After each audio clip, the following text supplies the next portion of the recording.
የኢነርጂ አስፈላጊነት ሁላችንም እናውቀው ጉዳይ ነው። የልብ ትርታ ኢነርጂ ከሌለ ሰው መንቀሳቀስ አይችልም። ልብ ካልሰራ ደግሞ ሰው እንደፈለገው ሊኖር አይችልም፣ ሊንቀሳቀስም አይችልም። ስለዚህ ኢነርጂ ለሁሉም ነገር ኢኔብለር ነው። ሁሉም ነገር የሚሰራው ኃይል በመጠቀም ነው።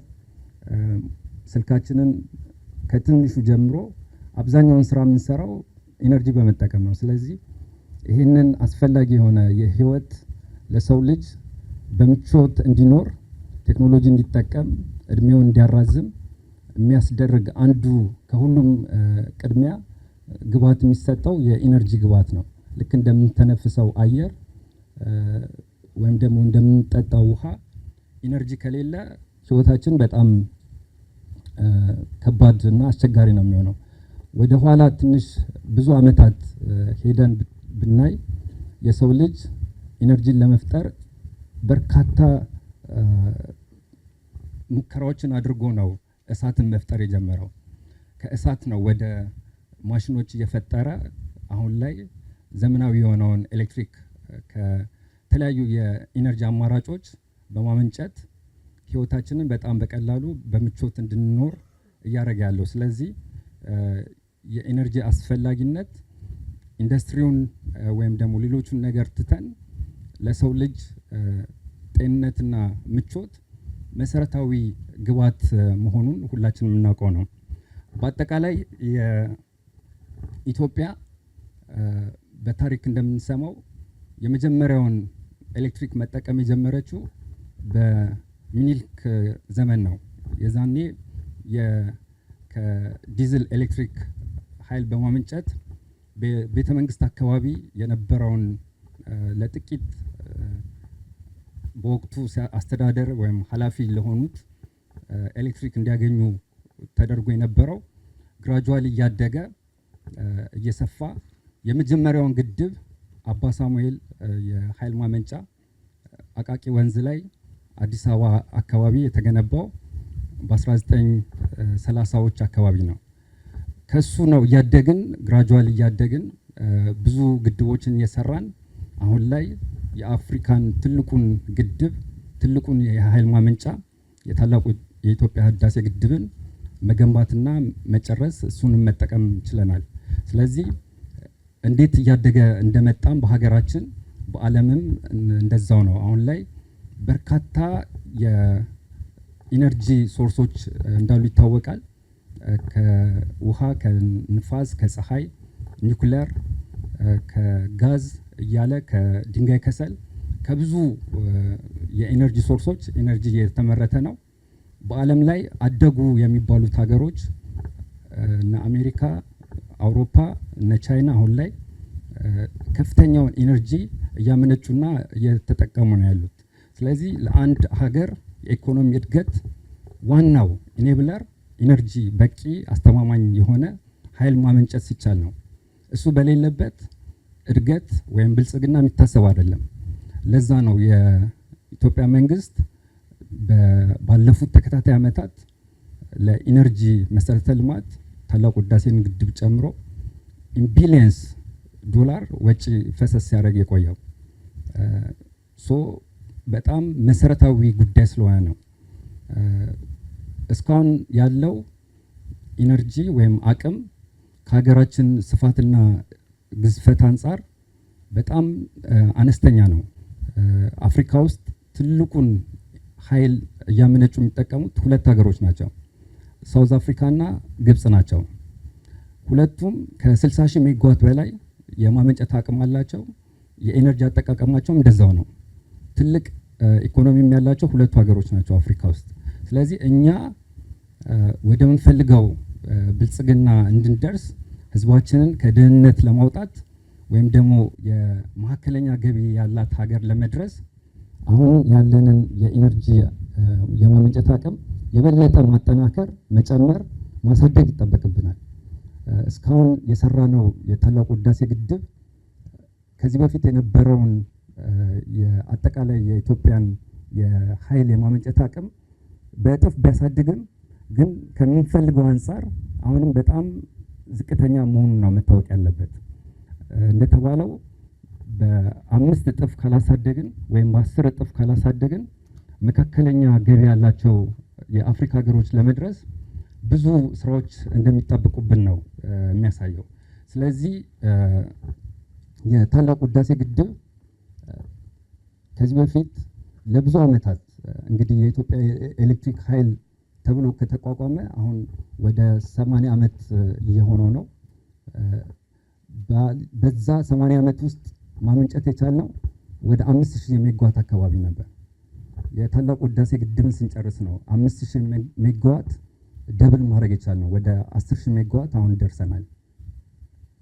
በኢነርጂም ስናይ ከዚህ በፊት የነበሩት የምንሸጠው ኢነርጂ በጣም 17000 ጊጋዋት ሰዓት የነበረ ነው። አሁን ህዳሴን ስንጨምር ነው ወደ 34 ጊጋዋት ሰዓት ማድረስ የቻልነው። ስለዚህ በኢነርጂም በአቅምም የኢትዮጵያን የማመንጨት አቅም በግዙፍ ያሳደገልን የታላቁ ህዳሴ ግድብ መሆኑን ነው የሚያሳየው። ይሄ ምንድነው ያመጣው ጥቅም ብለን በደንብ ብናይ አንደኛ የኢንዱስትሪዎችን በደንብ ማስፋፋት እንድንችል አድርጎልናል።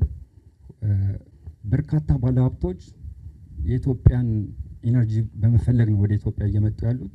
ሌሎችም ኢንሴንቲቮች ወይም ባለሀብቶች ወደ ኢትዮጵያ እንዲመጡ የሚያስደረግ በርካታ ነገሮች ቢኖሩትም አንዱና ዋናው ግብዓት ግን የኢነርጂ በተመጣጣኝ ዋጋ መገኘቱ ነው።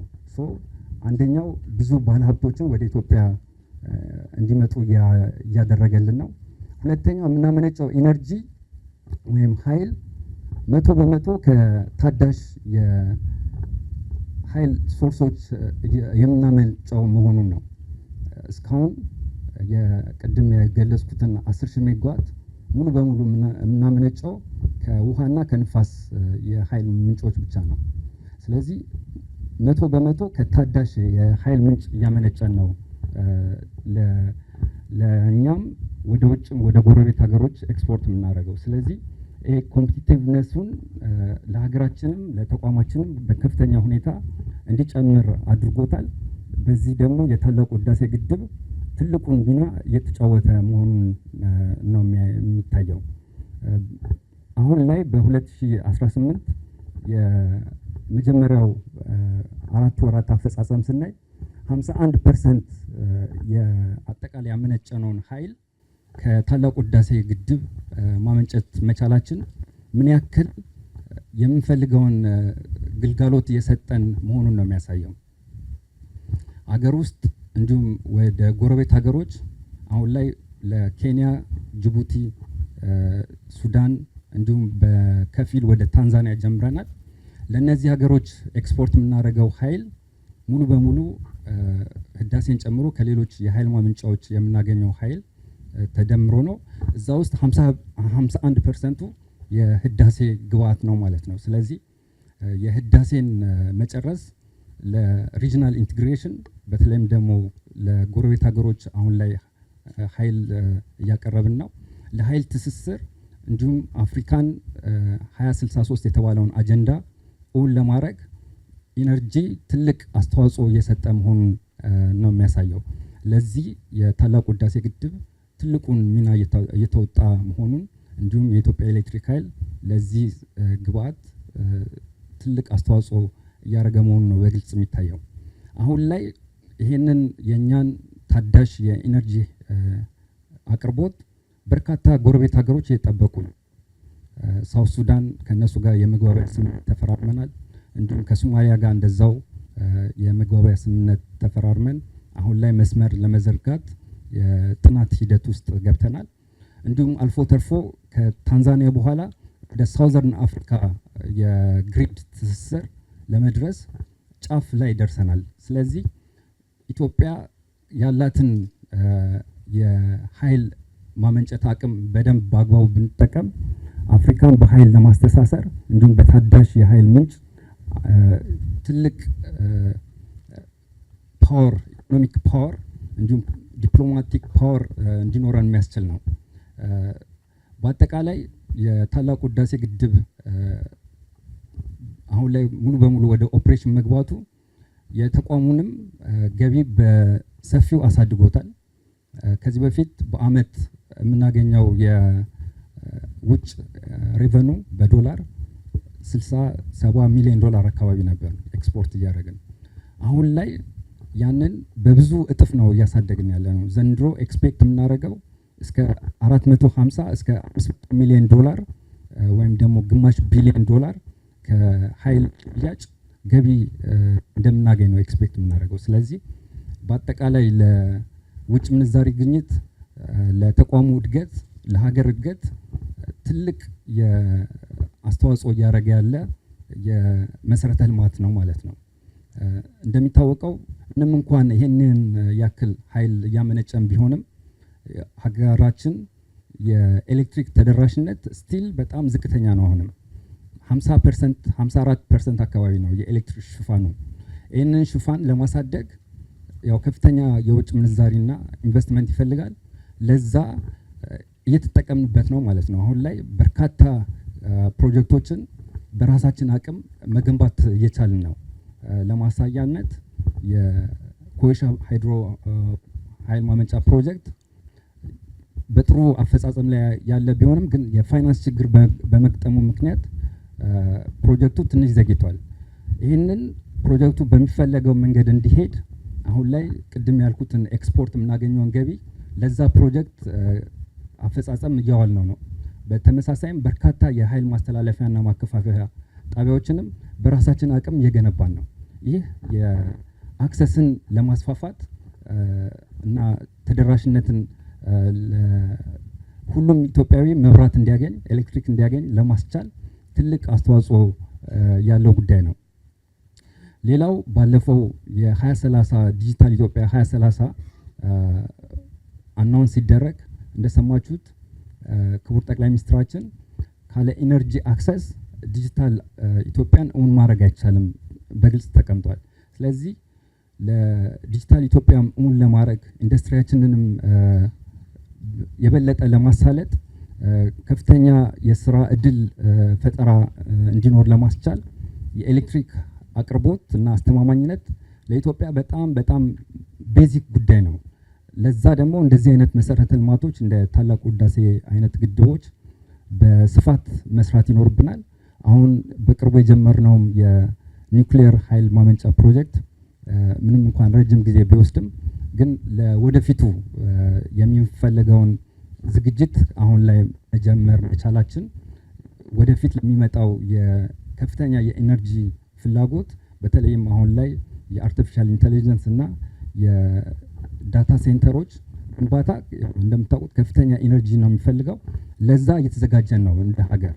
ስለዚህ የኛ ተቋም የኒውክሌር ኢነርጂን ጨምሮ ሌሎች ታዳሽ የኃይል ምንጮችን ውሃም ብቻ ሳይሆን ከጂኦተርማል፣ ከንፋስ፣ ከፀሐይ የኢነርጂ ሚክሱንም አስተማማኝ በማድረግ የኃይል መሰረተ ልማት ማስተላለፊያና ማከፋፈያ ጣቢያዎችን እየገነባን የኃይል ተደራሽነትን ለኢትዮጵያ ብልጽግና በአግባቡ መስራት ይኖርብናል። የታላቁ ህዳሴ ግድብ ለዚህ ከፍተኛ ሚና እየተጫወተ ነው። በቂ አይደለም። እንደዚህ አይነት በብዛት መስራት ይኖርብናል የሚለውን ማቅረብ እፈልጋለሁ። አመሰግናለሁ።